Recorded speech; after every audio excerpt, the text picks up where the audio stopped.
السلام عليكم ورحمة الله وبركاته. نحمده ونصلي على رسوله الكريم. أما بعد فأعوذ بالله من الشيطان الرجيم. بسم الله الرحمن الرحيم. ولنبلونكم بشيء من الخوف والجوع ونقص من الأموال والأنفس والثمرات وبشر الصابرين الذين إذا أصابتهم مصيبة قالوا إنا لله وإنا إليه راجعون. صدق الله العظيم. رب اشرح لي صدري ويسر لي أمري واحلل عقدة من لساني يفقه قولي. মুয়ার Islamic conference 2024-এ আপনারা যারা উপস্থিত হয়েছেন তাদের সবাইকে আমার অন্তরের অন্তঃস্থল থেকে জানাচ্ছি আন্তরিক শুভেচ্ছা এবং মুবারকবাদ। আহলান ওয়া সাহলান ওয়া মারহাবান বিকুম ফি হাদাল লিকা আত-তাইয়িব আল মুবারাক।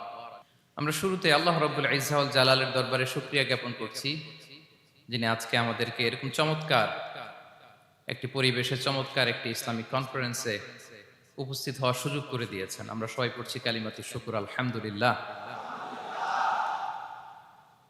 আল্লাহ রাব্বুল ইজ্জা ওয়াল জালালের দরবারে শুকরিয়া জ্ঞাপনের পাশাপাশি আমি আজকের প্রোগ্রামের যারা অর্গানাইজিং কমিটি তাদেরকে অন্তরের অন্তঃস্থল থেকে ধন্যবাদ জানাতে চাই, এরকম চমৎকার একটি পরিবেশ, চমৎকার একটি ভ্যানিউতে এই ইসলামিক কনফারেন্সের আয়োজন করবার জন্য। সম্মানিত সুধী, আমরা এই পৃথিবীতে খুব অল্প একটা সময়ের জন্য, একটা ট্রানজিট পিরিয়ড কাটানোর জন্য বেসিকলি আমরা এই পৃথিবীতে এসেছি। আমরা কি চিরকাল এই পৃথিবীতে থাকবো বলেন তো?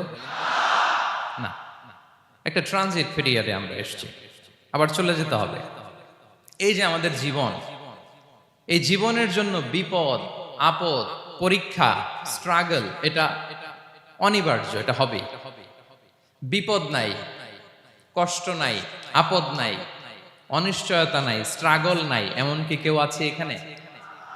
কেউ কি হাত তুলে বলতে পারবেন যে হুজুর আমার জীবনে কোনো বিপদ নাই, অথবা আমার জীবনে কোনো দুঃখ নাই, কষ্ট নাই, কোনো স্ট্রাগল নাই, কোনো রিস্ক নাই? এরকম সৌভাগ্যবান কেউ আছেন এখানে? তাহলে জীবনের জন্য পরীক্ষা এটা অনস্বীকার্য, হবেই হবে পরীক্ষা। পৃথিবীর জীবনটাই এমন, এভাবেই এই লাইফকে ডিজাইন করা হয়েছে। পরীক্ষা থাকবে, এখানে বিপদ থাকবে, এগুলো উত্তীর্ণ হয়ে আপনাকে যেতে হবে।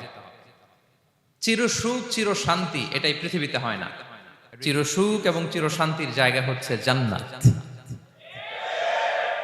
চির সুখ এবং চির শান্তি কোথায়? এটা জান্নাতের বৈশিষ্ট্য। চির সুখ, চির শান্তি, টেনশন নাই, ঝামেলা নাই, পরীক্ষা নাই, বিপদ নাই, রিস্ক নাই, স্ট্রাগল নাই। এটা হচ্ছে দ্য ফিচার্স অফ জান্নাত, জান্নাতের ফিচার। কিন্তু সমস্যা বাদে তখন যখন জান্নাতের ফিচার আমরা দুনিয়ায় খুঁজি। যেটা পাবো আমরা জান্নাতে, এটা খুঁজি কোথায়? এই তখনই সমস্যা বাদে। And this is the main problem. এটাই বড় সমস্যা। এই সমস্যার সমাধান কোথায়, এটা নিয়ে আজকে আমি কিছু কথা অ্যাড্রেস করবো ইনশাআল্লাহ। তো তাহলে আসুন শুনি জান্নাতের ফিচার কি। জান্নাতের কমন একটা ফিচার হচ্ছে জান্নাতে there will be no sickness in paradise. জান্নাতে কোনো অসুস্থতা থাকবে না, চিরসুস্থ। সুবহানাল্লাহ পড়েন। চিরসুস্থ, চির সবল, কেউ অসুস্থ হবে না জান্নাতে। জান্নাত হবে অ্যান্টি এইজিং, জান্নাতে বয়স বাড়বে না কারো, চির যৌবনা, চির যুবক, অ্যান্টি এজিং। আপনারা জানেন যে বর্তমান পৃথিবীতে অ্যান্টি এজিং ক্রিম পাওয়া যায় না? ক্রিম, কথা বুঝতেছেন? অ্যান্টি এজিং ক্রিম পাওয়া যায়। তারা বলে এই ক্রিম মাখলে চামড়ায় ভাঁজ পড়ে না। এটার দাম আছে কিন্তু অনেক। অ্যান্টি এজিং ক্রিম লাগায়, শ্যাম্পু ইউজ করে, অ্যান্টি এজিং অয়েল আছে, এটা দিলে নাকি চামড়ায় ভাঁজ পড়ে না। ইভেন ভারতের অনেক বড় একজন ব্যবসায়ী মুকেশ আম্বানি, নাম শুনছেন না? যে তার ছেলের বিয়ে হয়ে গেল। তো এই মুকেশ আম্বানির স্ত্রী নীতা আম্বানি, সে কিছুদিন আগে এক বটল গোল্ড ওয়াটার খেয়েছে, gold water, and it's cost $60,000। $60,000 দাম এক বোতল গোল্ড ওয়াটারের। কেন? ফর অ্যান্টি এজিং, যাতে বয়সের ছাপ গালে না থাকে। এখন বলেন, এভাবে কি আমাদের বয়সকে ধরে রাখা সম্ভব এই পৃথিবীতে? সম্ভব না, কারণ এই ফিচারটা দুনিয়ার ফিচার না, এটা জান্নাতের ফিচার। সুবহানাল্লাহ পড়েন। তাহলে জান্নাতে কেউ অসুস্থ হবে না, জান্নাত হবে চির যৌবন, চির যৌবনা। ওখানে আমরা যুবক থাকবো, প্রত্যেকে 33 বছরের যুবক যুবতী হয়ে জান্নাতে ঢুকবো। বিষ্ণু ইসলাম বলেন, আহলুল জান্নাতি জুরদা ওয়া মুরদা ওয়া আবনাউ সালাসিন ওয়া সালাসিন। জান্নাতে যারা যাবে শুভ্র দাড়িবিহীন, প্রত্যেকে হবে 33 বছর বয়সের। ওই যে 33 বছর বয়সে একবার ঢুকলেন, আর বয়স বাড়বে না, ওইটাই চিরকাল ওই বয়স পাবেন। জান্নাতের আরেকটা ফিচার হচ্ছে নো ফ্রাস্ট্রেশন, কোনো চিন্তা নাই, দুশ্চিন্তা নাই, হাইপার টেনশন নাই, সজীব প্রাণবন্ত। সুবহানাল্লাহ। জান্নাতের আরেকটা ফিচার হচ্ছে there is no expiry date in জান্নাত। এক্সপায়ারি ডেট আছে? জান্নাতে যে ঢুকবো 7 দিনের জন্য চেক ইন, নাকি চেক ইন কয় দিনের জন্য? 7 দিন 10 দিন পরে চেক আউট করে ফেলবে এরকম না, নো এক্সপায়ারি ডেট, আজীবন। একবার এন্ট্রি পেলে বের হওয়ার টেনশন নাই। আল্লাহু আকবার। তাহলে no expiry date, rather it's eternal, আজীবন থাকবেন, খালিদিনা ফিহা, চিরকাল থাকবেন। এবং জান্নাতের সবচাইতে গুরুত্বপূর্ণ ফিচার হচ্ছে there will be no death in জান্নাত। জান্নাতে আপনার আর মৃত্যু হবে না, মৃত্যুর বিদায় হবে। তার মানে আপনি অমর হবেন। তাহলে আপনি চির সুস্থ, চির সবল হবেন জান্নাতে, চির যুবক থাকবেন, প্রাণবন্ত থাকবেন, আপনি অমর হবেন, আপনি জান্নাতে মরবেন না। জান্নাতীরা যখন জান্নাতে যাবে, ফেরেশতারা ডেকে বলবে, ইয়া আহলাল জান্নাতি ইন্না লাকুম আন তাসিহু ফালা তাসকামু আবাদা। জান্নাতীরা চিরকাল সুস্থ থাকবা, অসুস্থ হবা না। ইন্না লাকুম আন তাশিব্বু ফালা তাহরামু আবাদা, তোমরা শাবাব থাকবা, বুড়া হবা না। ওয়া ইন্না লাকুম আন তাহইয়াউ ফালা তামুতু আবাদা, চিরকাল বেঁচে থাকবা, মরবা না। এবং সেদিন জান্নাতে মৃত্যু দেয়া হবে, মৃত্যু দেয়া হবে। ইউতাল মাউতু বিকাবশিন আমলাহ, একটা ছাগলের আকৃতিতে মৃত্যুকে আনা হবে। ফায়ুযবাহুল মাউত, মৃত্যুকে জবাই দেয়া হবে। এবার জান্নাতীরা তাকিয়ে থাকবে, ফেরেশতারা বলবে, ইয়া আহলাল জান্নাতি খুলুদুন ফালা মাউত, হে জান্নাতীরা চিরকাল এই জান্নাতে থাকবে। তাহলে জান্নাতের ফিচার পাইছেন? এখন কোন বোকা যদি এই ফিচার দুনিয়ায় খোঁজে, পাবে? পাবে না, কারণ দুনিয়ার ফিচার আলাদা। দুনিয়ার ফিচার কি? এই দুনিয়াতে বিপদ আসবে, কষ্ট আছে দুনিয়াতে, হতাশা আছে, ভয় আছে, অসুস্থতা আছে, বার্ধক্য আছে, এবং এই দুনিয়ার একটা এক্সপায়ারি ডেট আছে, আছে না? দ্য ডে ইউ ডাই, যেদিন আপনি মারা যাবেন, এটা আপনার এক্সপায়ারি ডেট, চলে যেতে হবে, চলে যেতে হবে। এই পৃথিবীতে মৃত্যুর অস্তিত্ব আছে, সবকিছু থমকে দিয়ে, আপনাকে চমকে দিয়ে মৃত্যু চলে আসবে, ঠিক কিনা বলেন? তাহলে এগুলো হচ্ছে দুনিয়ার ফিচার। এই দুনিয়াতে বিপদ আপদ, কষ্ট, ঝুঁকি, স্ট্রাগল, বার্ধক্য, অসুস্থতা, এগুলো নিয়ে আমাদেরকে টিকে থাকতে হয়। এটা দুনিয়ার ফিচার, মিলায় ফেললে হবে না। জান্নাতের ফিচার একটা, দুনিয়ার ফিচার আরেকটা। দুনিয়াতে কষ্ট থাকবে, বিপদ আপদ থাকবে। এই দুনিয়ার ফিচারটা আল্লাহ তাআলা কোরআনের একটা আয়াতে খুব চমৎকার ভাবে উল্লেখ করেছেন, সেটা দিয়েই আমি আলোচনা শুরু করেছি। আল্লাহ তাআলা ইরশাদ করছেন, ওয়ালা নাবলুওয়ান্নাকুম বিশাইইম মিনাল খাউফি ওয়াল জুই ওয়া নাকসিম মিনাল আমওয়ালি ওয়াল আনফুসি ওয়াস সামারাত ওয়া বাশশিরিস সাবিরিন। আল্লাহ তাআলা বলছেন, অবশ্যই আমি তোমাদেরকে পরীক্ষা করব, ভয় দিয়ে, ক্ষুধা দিয়ে, সম্পদের ঘাটতি দিয়ে, আতঙ্ক দিয়ে, প্রাণনাশ দিয়ে, ফল ফসলের হানি দিয়ে পরীক্ষা করব। কিন্তু এই পরীক্ষায় যারা উত্তীর্ণ হবে, যারা সবর ইখতিয়ার করবে, ওয়াবাশশিরিস সাবিরিন, ধৈর্যশীলদের জন্যই হচ্ছে সুসংবাদ। আলহামদুলিল্লাহ পড়ে। তাহলে সম্মানিত সুধী, আমরা বুঝতে পারলাম এই পৃথিবীর ফিচার হচ্ছে এখানে বিপদ থাকবে, বিপদ ছাড়া কেউ থাকবে না। স্ট্রাগল থাকবে, কষ্ট থাকবে, ঝুঁকি থাকবে, রিস্ক থাকবে, এবং নানা ধরনের বিপদ আপদ দিয়ে আল্লাহ তাআলা আমাদেরকে পরীক্ষা করবেন। এটা মাস্ট, এটা আমাদের মাইন্ডসেটে নিয়ে নিতে হবে, মাইন্ডসেটে এটা ক্লিয়ার থাকতে হবে। চিরসুখ চিরশান্তি এই দুনিয়াতে মিলবে, কোথায় মিলবে তাহলে? এটা তাহলে বিপদ আসবেই, আপদ আসবেই, পরীক্ষা থাকবেই আমাদের জীবনে। তো তবে ইন্টারেস্টিংলি মজার বিষয় হচ্ছে পরীক্ষাটা এক একজনের এক এক রকম। পুরো পৃথিবীটা একটা পরীক্ষা ক্ষেত্র, কিন্তু কারো প্রশ্নপত্রের সাথে কারো প্রশ্নপত্রের কোনো মিল নাই। সুবহানাল্লাহ।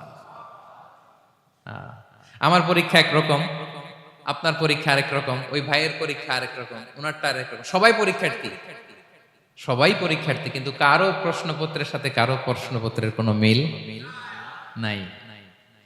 কারোর জন্য পরীক্ষা হচ্ছে সে খুব অসুস্থ, প্রচন্ড অসুস্থতা, তার জন্য পরীক্ষা। ক্যান্সারের রোগী, দুরারোগ্য ব্যাধি, ডক্টর বলছে 4th স্টেজে চলে আসছে, কয়েক মাস বাঁচতে পারে, এটা তার জন্য পরীক্ষা। আবার কারো দেখবেন যে খুব একটা অসুস্থতা নাই, অসুস্থতার ঝামেলা নাই, কিন্তু তার দারিদ্রতা আছে, তার আর্থিক অনটন, এটা তার জন্য পরীক্ষা। আবার কারো দেখবেন অসুস্থতাও নাই, দারিদ্রতাও নাই, তার দাম্পত্য জীবনের সমস্যা আছে না নাই? অনেকের দেখবেন এগুলো কোনোটাই সমস্যা না, তার ছেলে কথা শোনে না, মাদকাসক্ত। আহা, মাদকাসক্ত, রিহ্যাবে পাঠায়, আবার আসে, আবার গাঁজা খাওয়া শুরু করে, আছে না নাই বলেন? দেখেন তার পরীক্ষাটা আবার আলাদা। অনেকের দেখবেন মেয়ে বাবার কথা শোনে না। আবার অনেকের দেখবেন যে ব্যবসায় সমস্যা, লসের পর লস, লাভ উঠাতে পারে না। তাহলে পরীক্ষা ছাড়া, বিপদ আপদ ছাড়াই দুনিয়াতে কেউ নাই, কেউ নাই প্রিয় ভাইরা। এটা আমাদের মাথায় রাখতে হবে। পরীক্ষা আপনাকে দিতেই হবে, পরীক্ষা দিয়ে দিয়েই নিজেকে প্রমাণ করতে হবে। আর এক একজনের পরীক্ষাটা এক এক রকম, কারো পরীক্ষার সাথে কারো পরীক্ষার কোনো মিল থাকবে না। তো মাঝে মাঝে আমরা এটা ভুলে যাই। আল্লাহ তাআলা কালামে পাকে রিমাইন্ডার দিয়ে আমাদেরকে স্মরণ করিয়ে দিতে চান যে এই পৃথিবীতে আসলে তোমরা এসেছো পরীক্ষা দিতে। এটাই জীবনের বড় বাস্তবতা। আমাদের জীবনে যত হতাশা, আমাদের জীবন নিয়ে যত অভিযোগ, আমাদের মনে যত কষ্ট, আমাদের হৃদয়ের ভেতরে যত অস্থিরতা, তার মূলে হচ্ছে এই সমস্যা যে আমরা ভুলেই গেছি আমরা পরীক্ষা দিতে আসছি। এটা যদি ভুলে না যান, এটা যদি আপনার মাইন্ডসেটে থাকে যে পুরো জীবনটা একটা পরীক্ষা, তাহলে দেখবেন কোনো কিছু আপনাকে কাবু করতে পারবে না। আপনি হতাশ হবেন না, জীবন নিয়ে আর অভিযোগ থাকবে না, আপনি ভেঙে পড়বেন না, সব অভিযোগ হতাশা দূর হয়ে যাবে। তারপর বুঝতে পারলাম পরীক্ষা আপনাকে দিতেই হবে। পরীক্ষা দেয়া ছাড়া এই পৃথিবী থেকে চলে যাওয়ার কোনো চান্স বা সুযোগ আমাদের কারো নেই। সূরাতুল আনকাবুতে আল্লাহ তাআলা এই কথাটা আরো চমৎকার ভাবে বলেছেন। আল্লাহ তাআলা ইরশাদ করছেন, আহাসিবান নাসু আইয়ুতরাকু আইয়াকুলু আমান্না ওয়া হুম লা ইফতানুন ওয়ালাকাদ ফাতান্নাল্লাযীনা মিন ক্বাবলিহিম ফালা ইয়া'লামান্নাল্লাহুল্লাযীনা সাদাকু ওয়ালা ইয়া'লামান্নাল কাযিবিন। আল্লাহ বলেন, মানুষ কি ভেবেছে সে শুধু বলবে আমি ঈমানদার আর তাকে আমি জান্নাতে ঢুকাই দিব? না, কখনো না, কোশ্চিন কালেও না। বরং পূর্ববর্তীকালে যারা পৃথিবীতে এসেছিল তাদেরকে আমি পরীক্ষা নিয়েছি, পরীক্ষা করেছি, এবং তাকেও ঈমানের প্রশ্নে সে সত্যবাদী না মিথ্যাবাদী পরীক্ষা দিয়ে দিয়ে নিজেকে প্রমাণ করতে হবে। ঠিক কিনা বলেন? পরীক্ষা দিয়ে আপনাকে প্রমাণ করতে হবে। এবং এই পরীক্ষার ব্যাপারটা, এটা যে শুধু আমরা সাধারণ মানুষ আমাদের জীবনে দুঃখ বিপদ পরীক্ষা এমনটা না। এই পৃথিবীর সবচাইতে শ্রেষ্ঠ মানুষ যারা ছিলেন তাদেরকে আল্লাহ পরীক্ষা নিয়েছেন। বলেন তো এই পৃথিবীতে সবচাইতে শ্রেষ্ঠতম মানুষ কারা? সবচাইতে শ্রেষ্ঠ ভালো মানুষ কারা ছিল পৃথিবীতে? বলেন তো নবীরা। আওয়াজ করে বলেন তো কারা? তো বলেন তো নবীদের জীবনে পরীক্ষা ছিল কি ছিল না? হ্যাঁ ছিল। বেশি না কম? বিষ্ণু ইসলামকে জিজ্ঞাসা করা হলো, আইয়ুন নাসি আশাদ্দু বালাআন ইয়া রাসূলুল্লাহ, হে আল্লাহর রাসূল, এই পৃথিবীতে কাদের জীবনে পরীক্ষা বেশি? বিষ্ণু ইসলাম বললেন, আল আম্বিয়া, নবীদের জীবন। আল আম্বিয়া সুম্মাল আমসাল ফাল আমসাল,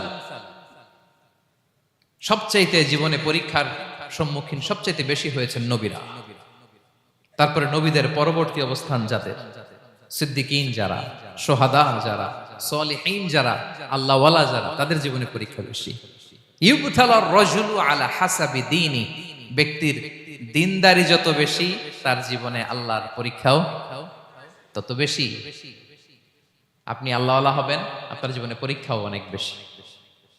এজন্য ইমানদার হওয়া যেমনি মর্যাদার, ইমানদারের জীবনে পরীক্ষাও হবে অনেক বেশি। এবং পরীক্ষা যত বড়, খেয়াল রাখতে হবে, মন খারাপ করার কোনো সুযোগ নেই। পরীক্ষা যার জীবনে যত বড়, সেটাতে সফল হতে পারলে ওটার প্রতিদানও বড়। পরীক্ষা যত বড়, এটাতে সাকসেস হইতে পারলে এটার রিওয়ার্ডও তত বড়। বিষ্ণু ইসা ইসলাম বলেন, ইযামুল জাযাই মা'a ইযামিল বালা। বালা যত বড়, জাযাও তত বড়, প্রতিদানও তত বড়।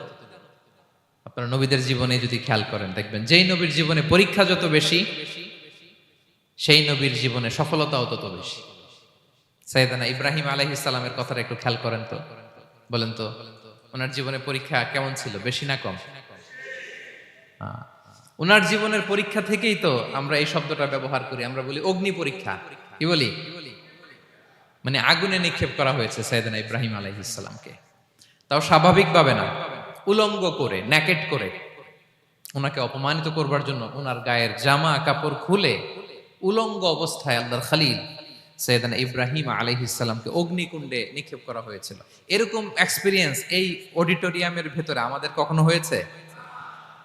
তাইলে সাধারণ মানুষের জীবনের পরীক্ষা আর নবীদের জীবনের পরীক্ষার মধ্যে পার্থক্য আছে না নাই? ওই পরীক্ষায় উনি পাশ করে ফেললেন। ৮৬ বছর পর্যন্ত আল্লাহর কাছে দোয়া করলেন, আল্লাহ আমাকে একটা নেককার সন্তান দাও। আল্লাহ সন্তান দেয় না। ৮৬ বছর পরে আল্লাহ তাআলা সাইয়েদানা ইব্রাহিম আলাইহিস সালাম এবং হাজারের ঘরকে উজালা করে সন্তান দিলেন। সাইয়েদানা ইসমাঈল আলাইহিস সালাম পৃথিবীতে আসলেন কত বছর বয়সে? ৮৬ বছর বয়সের এখানে কেউ আছেন? হ্যাঁ, আছি আমরা? কেউ নাই। ৮৬ বছর বয়সে প্রথম সন্তান পেয়েছে। তাদের ঘরকে উজালা করে আল্লাহর নবী সাইয়েদনা ইসমাঈল আলাইহিস সালাম আসলেন। এবার আল্লাহ বললেন, যাও স্ত্রীকে আর এই কলিজার টুকরা সন্তানকে, থাকো তো প্যালেস্টাইনে, প্যালেস্টাইন থেকে ১৫০০ কিলোমিটার দূর, দ্য ব্যারেন ল্যান্ড, ওই মক্কার ধুধুমরু প্রান্তরে রেখে আস, যেখানে কেউ নাই, মানুষ নাই, গাছ নাই, পাখি নাই, পানি নাই, যাও রেখে আস। আচ্ছা বলেন তো, ৮৬ বছর পরে যে লোকটা সন্তান পেল, বুঝে শুনে উত্তর দিয়েন, ৮৬ বছর পরে যে লোকটাকে আল্লাহ তাআলা সন্তান দিল, তার হৃদয়ে ওই সন্তানের জন্য মায়া বেশি না কম? এমনি তো আমাদের প্রথম সন্তানের হিস্ট্রিটা একটু খেয়াল করেন তো। প্রথম আমাদের যে মেয়ে হয়েছিল বা যাদের ছেলে হয়েছিল, তার প্রতি আদর, সোহাগ, দরদ, ভালোবাসা, আহ্লাদ কত ছিল।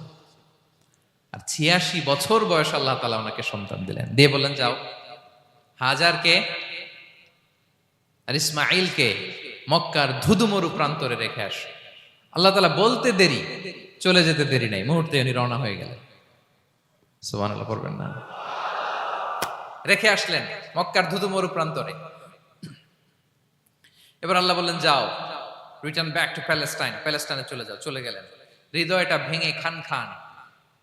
অনেক বছর পরে আল্লাহ তাআলা আবার অনুমতি দিলেন, যাও এবার ছেলেকে দেখে আসতে পারো, যাও প্যালেস্টাইন থেকে আবার মক্কায় যাও। সাইয়েদনা ইব্রাহিম আলাইহিস সালাম প্যালেস্টাইন থেকে আবার ১৫০০ কিলোমিটার পথ পাড়ি দিয়ে, এখনকার মতো ফ্লাইটে যায় না, গাড়িতেও না, উটে করে। কিসে করে? উনি যে কতবার মক্কা থেকে ফিলিস্তিন এসেছেন আর গিয়েছেন, কোনো ইয়ত্তা নাই, হিসাব নাই। গেলেন, এবার ছেলেটা হাঁটতে পারে, দৌড়াতে পারে, একটু একটু কথা বলতে পারে, আব্বু আব্বু ডাকতে পারে। কেমন মায়া লাগে বলেন তো? মায়া ভালোবাসায় যখন টইটম্বুর, ঠিক ওই মুহূর্তে আল্লাহ বললেন, ছেলেকে জবাই করো, জবাই করো ছেলেকে। আল্লাহ তাআলা বলতে দেরি করেছেন, আল্লাহর আদেশ পালনে ১ সেকেন্ডও তিনি দেরি করেন নাই। ছুরি চালালেন, জান্নাত থেকে দুম্বা নিয়ে আসা হলো। এভাবে আল্লাহর নবী ইব্রাহিম আলাইহিস সালাম ওনার জীবনের প্রতিটি ক্ষেত্রে যেখানে আল্লাহ তাআলা ওনাকে পরীক্ষা নিয়েছেন, উত্তীর্ণ হয়েছেন। এবং দেখেন ওনাকে আল্লাহ তাআলা কি উপহার দিলেন? আল্লাহ তাআলা ওনাকে খলিলুল্লাহ উপাধি দিলেন, আল্লাহর বন্ধু। সুবহানাল্লাহ বলেন। আল্লাহ তাআলা বলছেন, ওয়া ইযি বিতালা ইব্রাহিম রাব্বুহু বিকালিমাতিন ফাআতাম্মাহুন ক্বালা ইন্নী জাঈলুকা লিন-নাসি ইমামা। আল্লাহ অনেকগুলো পরীক্ষা নিয়েছিলেন সাইয়েদনা ইব্রাহিম আলাইহিস সালাম, প্রতিটা পরীক্ষায় সাকসেসফুলি পাস করেছেন, গোল্ডেন এ প্লাস। আল্লাহ বলেন, ইন্নী জাঈলুকা লিন-নাসি ইমামা, I'm gonna make you the leader for the entire human being. I'm gonna appoint you as a leader for the entire universe. গোটা বিশ্বের জন্য, গোটা মানবতার জন্য আমি তোমাকে লিডার বানায় দিলাম। ইযমুল জাযাই মা ইযমিল বালা। পরীক্ষা যত বড়, ওই পরীক্ষায় পাশ করলে ওইটার ফলাফল প্রতিদানও বড়। তাহলে দেখেন প্রিয় ভাইরা, সাইয়েদনা ইব্রাহিম আলাইহিস সালামের জীবনে পরীক্ষার কোনো শেষ ছিল না। আমি আপনি কোথায়? আল্লাহর খালিলের জীবনে যদি এত পরীক্ষা থাকতে পারে, আমি আপনি কোথায় বলেন তো? এবার বলেন, সাইয়েদনা মূসা আলাইহিস সালাম, ওনার জীবনে তো কোনো পরীক্ষা টরীক্ষার ছিল না। হ্যাঁ, গুণে শেষ করতে পারবেন? জন্মটাই তো হয়েছে পরীক্ষার মধ্য দিয়ে। মিশরের ছেলে সন্তান হইলেই ফেরাউন বলছে জবাই করো। ওনার মা এরকম সিন্ধুকে করে ভাসায় দিলেন নীল নদীতে। আল্লাহু আকবার! কি একটা রোমাঞ্চকর পরিস্থিতির মধ্য দিয়ে আল্লাহ তাআলা ওনাকে বাঁচালেন। সুবহানাল্লাহ। জন্মই হয়েছে পরীক্ষার মধ্য দিয়ে। বড় হইলেন, ফেরাউনের ভয়ে দেশ ত্যাগ করলেন, মিশর থেকে মাদিয়ান। আবার আল্লাহর আদেশে যখন ফিরে আসলেন, আবার ফেরাউনের সাথে তর্ক বিতর্ক, যুদ্ধ। একটা রাত আল্লাহ নবী মুসা আলাইহিস সালাম শান্তি মতো মিশরে ঘুমাতে পারে নাই। একটা রাত। শেষ পর্যন্ত এই ফেরাউন মুসা আলাইহিস সালামকে ধাওয়া করেছে। ফেরাউনের ধ্বংসের আগ পর্যন্ত সে মুসা আলাইহিস সালামকে ধাওয়া করেছে। তার মানে মুসা আলাইহিস সালাম এই বিপদ আপদ পরীক্ষা এগুলো থেকে মুক্তি পান নাই। এবার বলেন ঈসা আলাইহিস সালামের কথা। ওনার জীবনে তার পরীক্ষা ছিল না? কি পরীক্ষা ছিল? হ্যাঁ, আল্লাহু আকবার। Same scenario goes to the biography of every messenger in the world. পৃথিবীর সব নবীর ক্ষেত্রে একই ঘটনা ঘটেছে। সাইয়েদনা ঈসা আলাইহিস সালাম দাওয়াত যখন দিলেন, ওনার বিরোধিতা শুরু হলো, ওনাকে হত্যার ষড়যন্ত্র হলো। ইভেন কি ওনাকে মারার জন্য বনি ইসরায়েলেরা উদ্ধত হলো, জানে বাঁচবার জন্য পালালেন। এক ঘরে ঢুকলেন, চারদিক দিয়ে ঘেরাও করলো। উনি দরজা জানালা লাগাই দিলেন। ওরা বললো, একজন দরজা ভেঙে জানালা ভেঙে ভিতরে ঢুকো, ঢুকে দেখো বেটা ঈসা কি করে। একজন ভিতরে ঢুকছে, ঢুকার সাথে সাথে বাল রাফাআহুল্লাহু ইলাইহি, আল্লাহ তাআলা ঈসা আলাইহিস সালামকে উপরে উঠায় নিলেন। আর যেই লোকটাকে তারা ভিতরে ঢুকালো, তার চেহারাকে আল্লাহ তাআলা ঈসা আলাইহিস সালামের চেহারার মতো করে দিলেন। এবার তার বাইরের সাথীরা বলে, ঘটনা কি? বেটা ঈসাও বেরোয় না, আমাদের লোকটাও বেরোয় না, সবাই ঢুক। দরজা ভেঙে ভেতরে ঢুকে দেখে ঈসা দাঁড়ায় আছে। সে বলেন তো, এটা ঈসা না মিসা? এটা কি আসল ঈসা? ওমা কতালু ওমা সলাবু ওয়ালাকিন শুব্বিহা লাহুম। আল্লাহ বলে, তোমরা আমার নবী ঈসাকে হত্যাও করতে পারো নাই, শুলেও চড়াতে পারো নাই। আমি সেফটি সিকিউরিটি দিয়ে আমার নবী ঈসা আলাইহিস সালামকে আকাশে তুলে নিয়েছি। তাহলে ওনার জীবনে পরীক্ষার শেষ ছিল না। এবার যদি আমরা বিশ্বনবী সাল্লাল্লাহু আলাইহি ওয়াসাল্লামের জীবনের দিকে তাকাই, ওনার জীবনটা দেখেন তো। আমাদের পেয়ারা নবী বিশ্বনবী মুহাম্মদুর রাসূলুল্লাহ সাল্লাল্লাহু আলাইহি ওয়াসাল্লাম, ওনার জীবনে কি স্ট্রাগল ছিল? স্ট্রাগল। মাক্কি জীবনের কথা যদি একটু খেয়াল করেন, দেখেন তো 3 বছর শিয়াবে আবি তালেবে জেল খেটেছেন, না খেয়েছিলেন। ওনার বংশের লোকেরা প্রথমে ছাগল খেয়েছে, ছাগলগুলো যখন শেষ, ছাগলের চামড়াগুলো শুকিয়ে ওইটা খাইছে। গাছের পাতা ছাল এগুলো খেয়ে খাবারের অভাবে বেহুশ হয়ে পড়ে থাকতো তারা। না খেয়ে না খেয়ে কয়দিন ছিলেন আপনি? আমি কয়দিন ছিলাম না খেয়ে? মনেই তো পড়ে না, না খেয়েছিলাম কিনা কোনোদিন। এ হচ্ছে মাক্কি জীবন। মেন্টালি প্রেসার দেয়া হয়েছে। বিশ্বনবীর চাচা আবু লাহাব, তার 2 ছেলে উতবা আর উতাইবা, এদের সাথে বিয়ে দিয়েছিলেন 2 মেয়ের। যখন দাওয়াত দেওয়া শুরু করলেন, 2 মেয়েকে ডিভোর্স দিয়ে দিল। দেখেন, একটা বাবার জন্য প্রাপ্তবয়স্কা মেয়েকে যখন উঠায় নেয়ার আগে ডিভোর্স দেয়, তার মানসিক অবস্থাটা কেমন থাকে বলেন? মেন্টালি প্রেসারাইজ করা হয়েছে, ফিজিক্যালি হ্যারাস করা হয়েছে। বিষ্ণু ইসলাম যখন নামাজে দাঁড়াতেন, উটের পচা নারী ভুঁড়ি বিষ্ণুনবীর কাঁধে চাপিয়ে দেওয়া হতো। আপনার জীবনে এরকম ঘটছে কখনো? আপনি নামাজ পড়তেছেন, উটের পচা নারী ভুঁড়ি আপনার কাঁধে চাপিয়ে দেওয়া হয়েছে। কয়দিন হয়েছে এরকম? কয়দিন হয়েছে? হ্যাঁ, তারপরে তো আলহামদুলিল্লাহ বেরোয় না মুখ দিয়ে।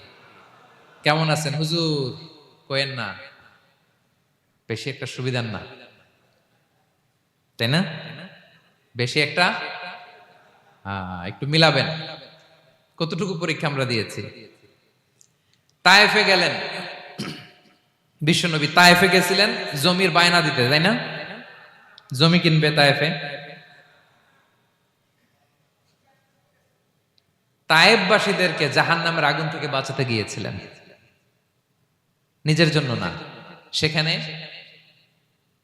তায়েফের ছেলেরা পাথর মেরেছে বিষ্ণু ইসলামের গায়ে। এত শুভ্র দেহ ছিল, চেহারা ছিল, বিষ্ণুনবীর গা দিয়ে ঝরঝর করে রক্ত ঝরেছে। ফিজিক্যাল হ্যারাসমেন্টের শিকার হয়েছেন বিষ্ণু ঈসা ইসলাম। যখন যেদিন বিষ্ণু ঈসা ইসলামকে হত্যার ষড়যন্ত্র করা হলো, আল্লাহ তাআলার আদেশে তিনি মক্কা থেকে মদিনায় হিজরত করলেন। মদিনাতে যে একটা রাত, সপ্তম হিজরির আগ পর্যন্ত শান্তিতে ঘুমাতে পারেন নাই। তিন দিকে তিন ইহুদি বসতি, বনু কাইনুকা, বনু নদীর, বনু কুরাইজা। আহা, খাওয়ার মধ্যে বিষ মিশিয়ে দেয়া হয়েছিল বিষ্ণু ঈসা ইসলামের। বাজুর, খাসির বাজুর রান পছন্দ করতেন। এক ইহুদি মহিলা বিষ্ণু ঈসা ইসলামের ওই রানের মধ্যে বিষ মিশিয়ে দিয়েছিল। ওই বিষের যন্ত্রণায় মৃত্যুর আগ পর্যন্ত বিষ্ণুনবী কাতরাতেন, এবং উনি ইন্তেকালের সময় ওই বিষের ব্যথা যন্ত্রণাতে ইন্তেকাল করেছেন। বিষ্ণুনবীর ইন্তেকালটা শাহাদাতের ইন্তেকাল ছিল। বিষ্ণু ঈসা ইসলাম বলেছেন, ওই যে খায়বার এলাকার ওই মহিলা যে আমার খাবারে বিষ মিশিয়েছিল, সেই বিষের যন্ত্রণা, বেদনা, কষ্ট আমি অনুভব করছি। খেয়ে না খেয়ে দিন প্রচারের কাজে নিজেকে দিয়েছ বিলিয়ে, তায়েফের কাফিরেরা চিনল না সে আলো, দুষ্ট ছেলেদের পিছু দিল লেলিয়ে, পাথরের আঘাতে ক্ষত বিক্ষত হয়ে সারা শরীর থেকে রক্ত ঝরে। হে রাসূল তোমাকে ভুলি আমি কেমন করে, হে রাসূল তোমাকে ভুলি আমি কেমন করে। হাজার ব্যথা বেদনার পরে ফিরে আসনি তুমি আপন ঘরে, দিনের আলো তুমি ছড়িয়ে দিতে চলে গেলে মদিনায় মক্কা ছেড়ে। হে রাসূল তোমাকে ভুলি আমি কেমন করে, হে রাসূল তোমাকে ভুলি আমি কেমন করে। ঠিক কিনা বলেন? একটা রাত শান্তিতে, শান্তির ঘুম তিনি দিতে পারেন নাই। প্রিয় ভাইরা, তাহলে আমরা কি বুঝলাম? বিশ্বনবীর জীবনও পরীক্ষা ছিল কি ছিল না? আমাদের উপায় আছে? আমরা বাঁচতে পারবো এই বিপদ আপদ পরীক্ষা ঝঞ্ঝাল থেকে? বাঁচতে চাইলেও বাঁচতে পারবো? পারবো না। ইমাম মালিক আলাইহি রাহমা নাম শুনেছেন? ইমাম মালিক, ওনার জ্ঞান থেকে লাখো লাখো মানুষ উপকৃত হয়েছে, কোটি কোটি মানুষ উপকৃত হয়েছে। মদিনার রাস্তায় রশি দিয়ে ওনাকে টেনে হিচড়ে এক এলাকা থেকে আরেক এলাকায় নিত জালেম বাদশারা। ইমাম মালিক আলাইহি রাহমা। ইমাম আহমদ ইবনে হাম্বল, ওনাকে বেত্রাঘাত করা হতো, চাবুক দিয়ে পেটানো হতো। আমাদের মাযহাবের ইমাম আল ইমাম আল আযম আবু হানিফা আলাইহি রাহমা, ওনাকে কারাবন্দী করা হয়েছিল। তার মানে দেখেন, যত বড় বড় স্কলার, যত বড় বড় মাশায়েখ, এমনকি আম্বিয়া আলাইহিমুস সালাম, ওনারাও পরীক্ষা বিপদ আপদ থেকে রেহাই পান। পাইছে? তাহলে আপনি আর আমি পাবো? বলেন তো। তাহলে এটা আমাদের ব্রেইনে গেঁথে নিতে হবে যে জীবন মানেই এখানে বিপদ থাকবে, পরীক্ষা থাকবে, স্ট্রাগল করে করে আমাকে আগাতে হবে। কেউ আমার জন্য রেড কার্পেট বিছিয়ে রাখবে না। এই জীবনটা বড় জটিল। This is life, how it's design. এভাবেই পৃথিবীকে ডিজাইন করা হয়েছে। এখানে বিপদ আছে, কষ্ট আছে। এই পরীক্ষা দিয়ে দিয়ে আপনাকে উত্তীর্ণ হতে হবে। বুঝতে পেরেছেন প্রিয় ভাইরা? নাও দ্য কোশ্চেন আরাইজ, এখন প্রশ্ন হচ্ছে, কেন আল্লাহ এই পরীক্ষা নেন? কেন?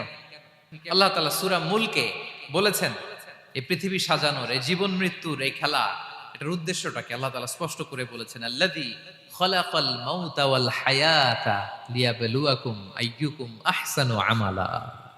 জীবন মৃত্যু দিয়ে তোমাদের জীবনকে সাজানো হয়েছে এজন্য, যাতে করে তিনি তোমাদের পরীক্ষা করতে পারেন। কি করতে পারেন? তোমাদের মধ্যে কে সৎকর্মে অগ্রগামী, কে কাজে ভালো, আমলে ভালো, এটা দেখার জন্য। বেসিকলি আল্লাহর দেখার প্রয়োজন নাই, আমাদেরকে দেখানোর জন্য এই পরীক্ষার আয়োজন। আমি ভালো করবো না খারাপ করবো এটা আল্লাহ জানে না? তো ওনার পরীক্ষা করা লাগে কেন? কথা বলেন। আমি জান্নাতি না জাহান্নামী এটা আল্লাহ জানেন না? বেসিকলি আমাদেরকে জানানোর জন্য এই পরীক্ষার আয়োজন। কাদেরকে জানানোর জন্য? মানে তুমি জেনে যাও তুমি জান্নাতি না জাহান্নামী। আমি ভালো করেই জানি। একটা ছোট্ট উদাহরণ দিলে বুঝতে পারবেন প্রিয় ভাইয়েরা। ধরেন আল্লাহ তাআলা দুইজনকে সৃষ্টি করলেন। উদাহরণস্বরূপ একজনের নাম আব্দুল্লাহ, আরেকজনের নাম আব্দুর রহমান। সৃষ্টির পরে আব্দুল্লাহকে বললেন, আব্দুল্লাহ, আমি জানি তুমি পৃথিবীতে 50 বছর হায়াত পাইতা, খুব ভালো কাজ করতে, তুমি দুনিয়াতে অনেক ভালো কাজ করতে, এটা আমি আগেই জানি, আমার অসীম জ্ঞান বলে আমি আগে থেকেই জানি। তো যাও, তোমার এইমাত্র সৃষ্টি করলাম, যাও তুমি জান্নাতে ঢুকে যাও, কারণ আমি জানি তুমি জান্নাতি হবে।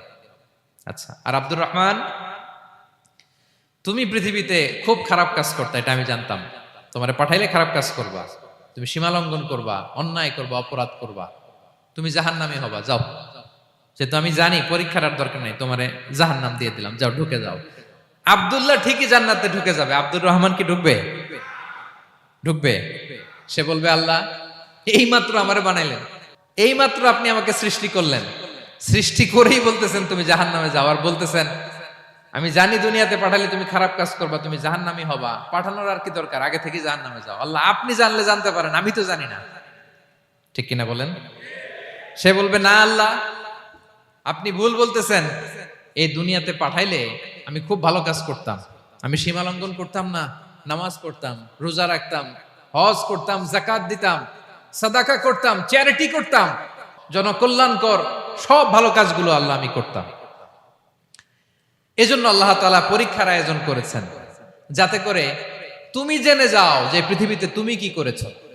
এখন আর আল্লাহকে এক্সকিউজ দেওয়ার সুযোগ নেই। আচ্ছা বলেন তো, আবু জাহেলকে যদি আল্লাহ এখন কিয়ামতের দিন বলে, আবু জাহেল go to the hell fire, আবু জাহেলের কিছু বলার সুযোগ আছে? কারণ ও দুনিয়াতে কি করে আসছে এটাও জানে না। ফেরাউনকে ডেকে যদি আল্লাহ বলে, ফেরাউন তুমি জাহান্নামে যাও, go to the hell fire, ওর কি কোনো এক্সকিউজ দেওয়ার সুযোগ আছে? বলেন, সুযোগ আর আছে? কারণ তুমি দুনিয়াতে কি করেছো তোমার চেয়ে ভালো কেউ আর জানে। তো পৃথিবীতে এই পরীক্ষার, এই আয়োজনের সবচাইতে বড় উদ্দেশ্য হচ্ছে যাতে করে আমরা দেখে যাই যে আমরা কি কাজ করছি। কেউ যখন পরীক্ষা দেয় প্রিয় ভাইরা, ওই পরীক্ষায় কত পাবে তার একটা হিসাব আছে না? বলেন, আপনি গণিত পরীক্ষা দিয়ে আসছেন, যে 100তে 100 পাবে সে বলতে পারে আমার সব অঙ্ক হয়েছে, ঠিক কিনা বলেন? আর যে লাড্ডু গুড্ডু, লাড্ডু গুড্ডু বুঝছেন তো, কিছুই পারে নাই, ঘোড়ার ডিম, তারও একটা হিসাব আছে যে সে কিছুই লিখে আসতে পারে নাই। তাই পৃথিবীতে এই পরীক্ষার আয়োজনের প্রধানতম কারণ হচ্ছে যাতে করে আমরা বুঝে যেতে পারি যে আমরা কোথায় যাব, জান্নাতে না জাহান্নামে। প্রিয় সুধী, এ পর্যায়ে আমরা জানবো এই যে পরীক্ষা আল্লাহ তাআলা নিচ্ছেন আমাদেরকে, এই পরীক্ষায় সফল হওয়ার মূল মন্ত্র কি। কোরআনে বিভিন্ন আয়াতে এই পরীক্ষার কথা বলা হয়েছে এবং এই পরীক্ষার সফলতার মূল মন্ত্রও কোরআনে ঘোষিত হয়েছে। আলহামদুলিল্লাহ বলেন। যে আয়াত দিয়ে আমি শুরু করেছি, এই আয়াতে আল্লাহ তাআলা বলেছেন, ওয়াবাশশিরিস সাবিরিন, নবী হে ধৈর্যশীলদেরকে আপনি সুসংবাদ দিন, ধৈর্যশীলদেরকে সুসংবাদ দিন। তার মানে বিপদে ধৈর্য ধারণ করতে হবে প্রিয় ভাইরা। ইন্নামাস সাবরু ইনদা সাদামাতিল উলা, বিপদে আমরা অনেক সময় প্যানিক হয়ে যাই, অস্থির হয়ে যাই, কি করব, হতাশ না। মুমিনরা হতাশ হয় না, ধৈর্য ধারণ করে। কি করে? কি করে? ধৈর্য ধারণ করার শক্তি দাও গো মেহেরবান আমায়, দাও গো মেহেরবান। পড়েন, ধৈর্য ধারণ করার শক্তি দাও গো মেহেরবান আমায়, দাও গো মেহেরবান। সবাই বলুন একসাথে, ধৈর্য ধারণ করার শক্তি দাও গো মেহেরবান আমায়, দাও গো মেহেরবান। বুকের ভেতর ব্যথার নদী বইছে অবিরাম, বইছে বইছে অবিরাম। পড়ুন, ধৈর্য ধারণ করার শক্তি দাও গো মেহেরবান আমায়, দাও গো মেহেরবান। পড়েন আমিন। আল্লাহ যেন বিপদে আমাদেরকে ধৈর্য ধারণ করার তৌফিক দান করে। প্রিয় ভাইয়েরা, ধৈর্য এটা এমন একটা গাছ, যে গাছের সারা গায়ে কাটা, কিন্তু এই গাছের ফলটা বড় সুস্বাদু।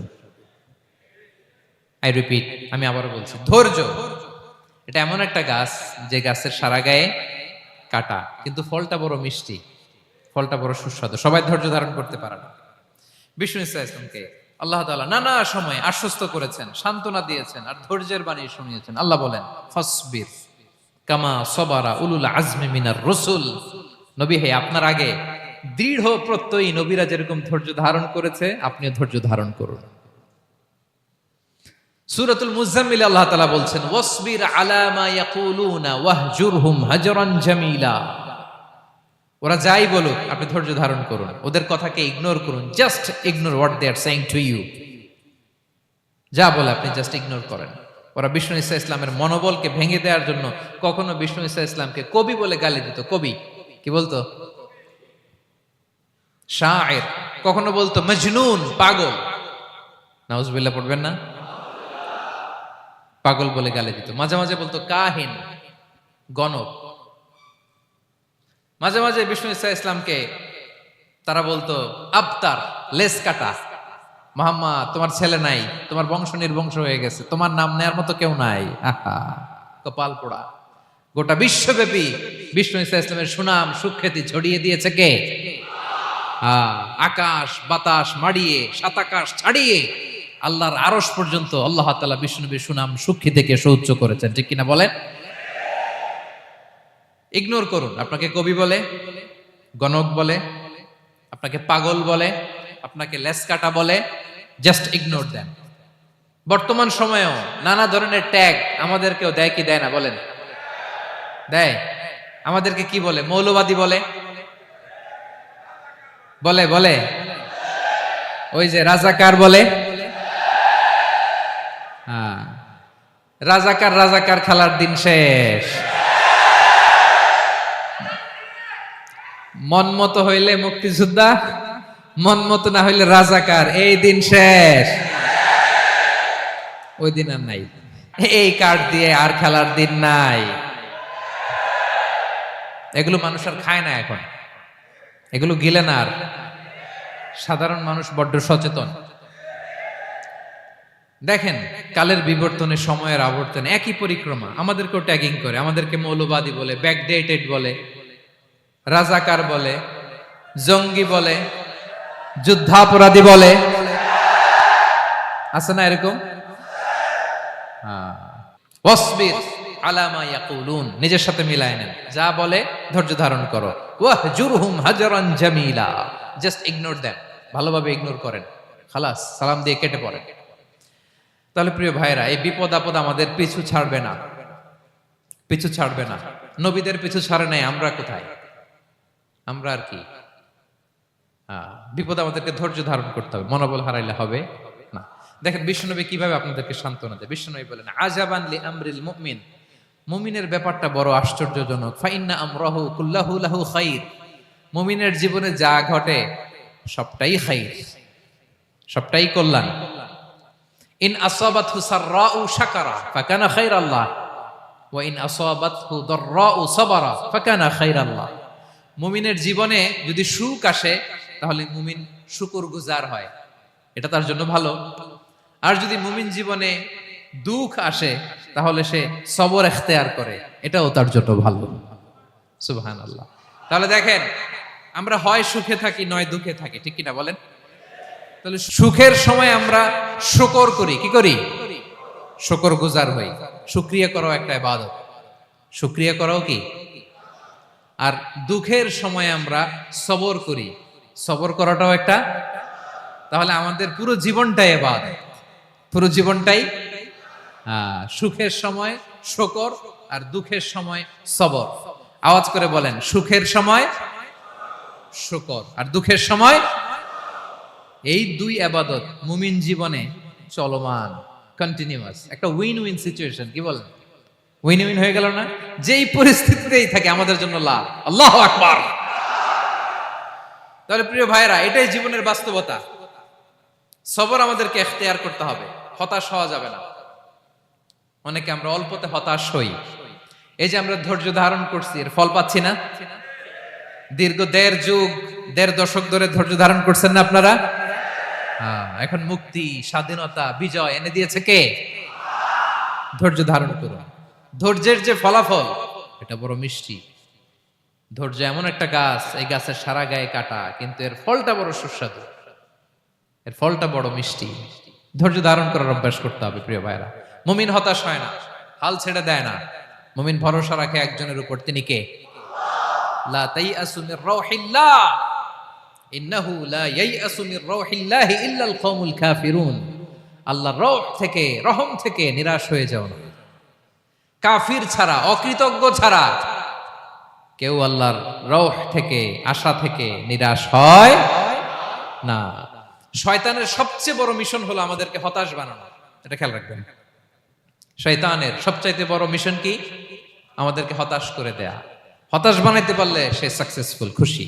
কিন্তু আমরা এত সহজে হতাশ হই না, আমরা নিরাশ হই না, আমরা বিপদে হাল ছেড়ে দেই না। আমরা ভরসা রাখি এক মহান সত্তার উপর। তিনি কে? মনে থাকবে? বিপদ আসলে ভেঙে পড়বেন, ভিসা না হইলে কান্নাকাটি শুরু করবেন, ব্যবসায় লস হইলে হাউমাউ, হ্যাঁ, দেশ থেকে কোনো দুঃসংবাদ আসলে হতাশ হবেন, ভেঙে পড়বেন।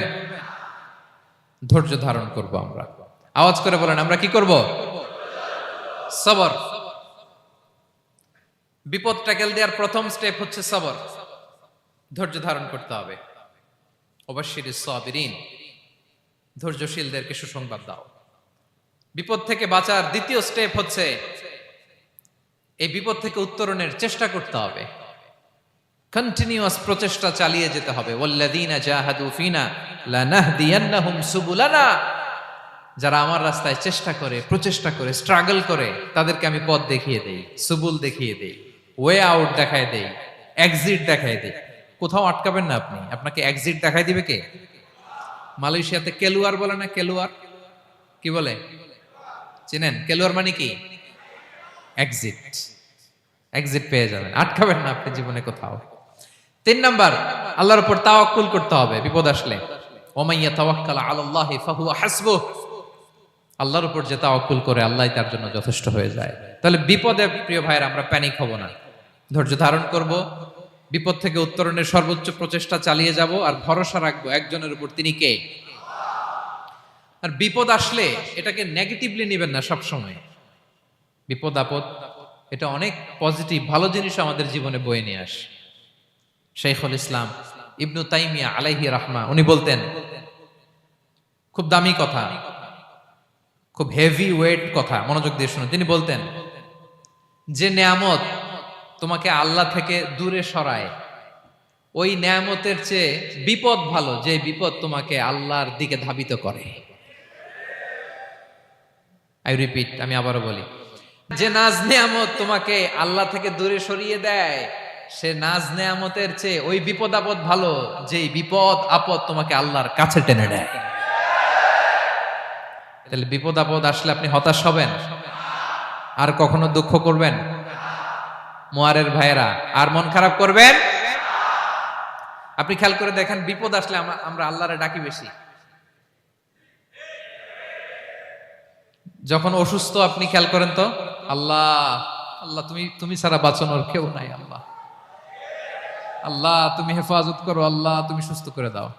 যখন লাইফ থ্রেট, দেখেন আপনি গুম হয়ে যেতে পারেন, আপনার কারাবন্দি করতে পারে, এরকম একটা বিপদের মধ্যে আছেন, তখন খেয়াল করেন তো আল্লাহর সাথে আপনার কানেক্টিভিটি, রিলেশনশিপটা কতটা ডেভেলপ হয়। কারণ বিপদে পড়লে আমরা আল্লাহরে ডাকি বেশি। তাহলে বিপদ আপদেরও কিছু পজিটিভ সাইড বা দিক আমাদের জীবনে আছে না নাই? অনেক পজিটিভ দিক আছে, কয়েকটা শেয়ার করি। 1 নাম্বার, আল্লাহ, 1 নাম্বার পজিটিভ সাইড তো বললাম, ইমাম ইবনু তাইমিয়া যেটা বললেন। এরপরে হচ্ছে মাঝে মাঝে আল্লাহ তাআলা আমাদের মর্যাদাকে আপগ্রেড করতে চায়, এলিভেট করতে চায়। আপনি ধরেন কোন একটা এয়ারলাইন্সের রেগুলার প্যাসেঞ্জার টিকিট কাটেন, মাঝে মাঝে হঠাৎ করে দেখবেন কাউন্টারে গেলে তারা বলে, you are upgraded to business class, অথবা you are upgraded to first class. যেহেতু রেগুলার প্যাসেঞ্জার, অনেক মাইলস জমা হয়েছে, আপগ্রেড করে দেয়। আল্লাহ তাআলা মাঝে মাঝে চায় তিনি আমাদের মর্যাদাকে, র্যাঙ্ক, এটাকে আপগ্রেড করবেন। কিন্তু আমার যে আমল আখলাকের অবস্থা, ওইটা দিয়ে ওই আপগ্রেড র্যাঙ্কে যাওয়ার সুযোগ নাই। বুঝতেছেন কথা? আল্লাহ চায় আমার লেভেল একটু আপ করতে, কিন্তু আমার আমলের যে অবস্থা এতে আমি ওখানে যাই না। তখন আল্লাহ কিছু বিপদ আপদ দিয়ে পরীক্ষা দিয়ে বান্দাকে টেস্ট করে। ওই পরীক্ষায় যদি উত্তীর্ণ হন, সাথে সাথে আল্লাহ তাআলা আপনার লেভেল বা র্যাঙ্ক আপগ্রেড করে দেয়। সুবহানাল্লাহ পড়বেন না? তাহলে লাভ না লস? আওয়াজ করে বলেন, লাভ না লস? মুমিন জীবনের সব লাভ। যত বিপদ আপদ আপনাকে স্পর্শ করে প্রতিটাতেই আপনার জন্য কল্যাণ। বিষ্ণু ইসলাম বলেন, মা ইউসিবুল মুসলিমা মিন নাসাবিন ওয়ালা ওয়াসাবিন ওয়ালা হাম্মিন ওয়ালা হুজনিন ওয়ালা আযান ওয়ালা গাম্মিন হাত্তা শাওকাতি ইউশাকুহা ইল্লা কাফারাল্লাহু বিহা খাতায়া।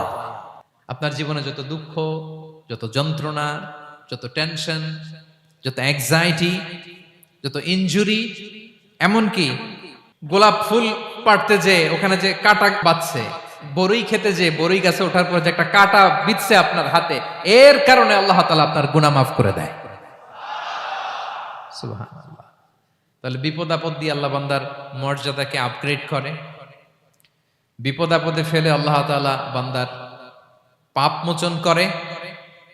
বিপদ আপদ দিয়ে আল্লাহ তাআলা বান্দার শাস্তি মওকুফ করে। এমন পাপ করছেন এটার জন্য শাস্তি বরাদ্দ হয়ে গেছে, কিন্তু আল্লাহ তাআলা ওই শাস্তি থেকে মাঝে মাঝে আপনাকে বাঁচাতে চায়, তখন কিছু বিপদ দিয়ে বান্দারে পরীক্ষা করে। উত্তীর্ণ হলেই আল্লাহ তাআলা ওই শাস্তিকে মওকুফ করে দেয়। তাহলে আসুন সামারি করি, পুরো আলোচনাটার সামারি করি। এক নম্বর সামারি হচ্ছে বিপদ আপদ, পরীক্ষা, স্ট্রাগল, কষ্ট, এটা সুন্নাতুল্লাহি ফিদ দুনিয়া। এই দুনিয়ায় আল্লাহর সুন্নাত, এর বাইরে কেউ যেতে পারে না।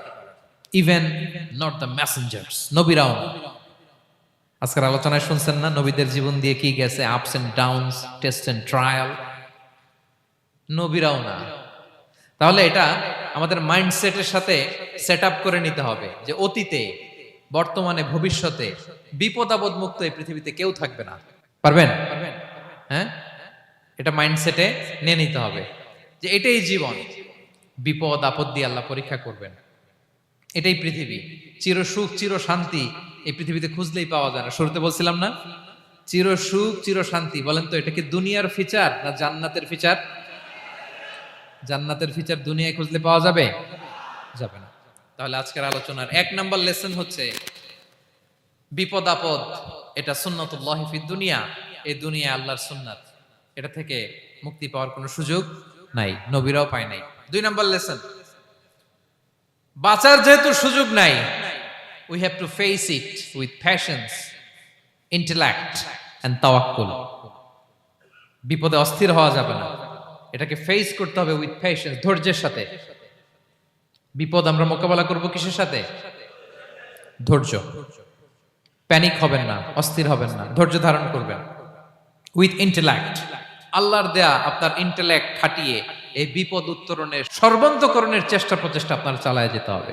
আর সবশেষে আত-তাওয়াক্কুল আলাল্লাহ, ডিপেন্ডিং অন আল্লাহ, ভরসা করব কার উপর? আল্লাহর উপর। পারা যাবে তো?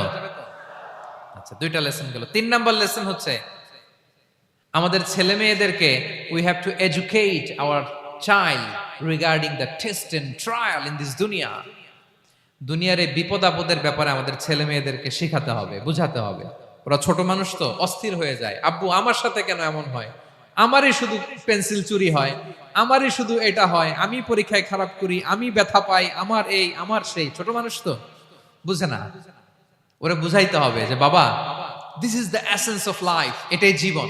এটাই কি এই লাইফ হ্যাকস গুলো তাদেরকে শেখাইতে হবে। ডোন্ট বি প্যানিক, প্যানিক হওয়া যাবে না। This is how life is design, এটাই জীবন।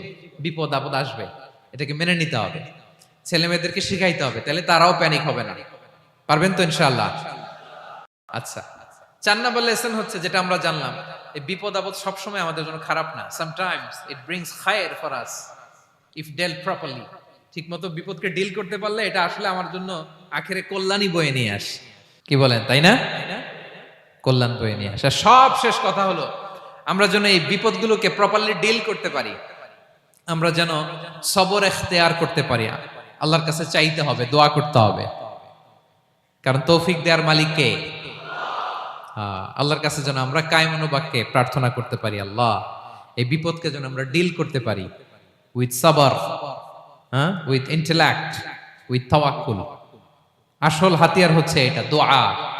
আল্লাহর কাছে চাইবেন, মনোযোগের সাথে চাইবেন, আন্তরিকতার সাথে চাইবেন। উদুল্লাহ ওয়া আনতুম মুখিনুনা বিল ইজাবা। বিষ্ণু বলেন এমন ভাবে চাও যেন তুমি অনেকটা কনফার্ম যে তোমার দোয়া আল্লাহ কবুল করবেনই, এমন ভাবে চাও। অনেকে রোবোটিক দোয়া করে। রোবোটিক দোয়া মানে দোয়ার মধ্যে প্রাণ নাই, ধ্যান নাই, মন নাই, আগ্রহ নাই, ভালোবাসা নাই, ওই দোয়া আল্লাহ কবুল করে না। মনোযোগ দিয়ে চাইতে হবে চাওয়ার মতো, তাহলে আল্লাহ তাআলার পক্ষ থেকে তৌফিক পাওয়া যাবে। পারা যাবে তো ইনশাআল্লাহ।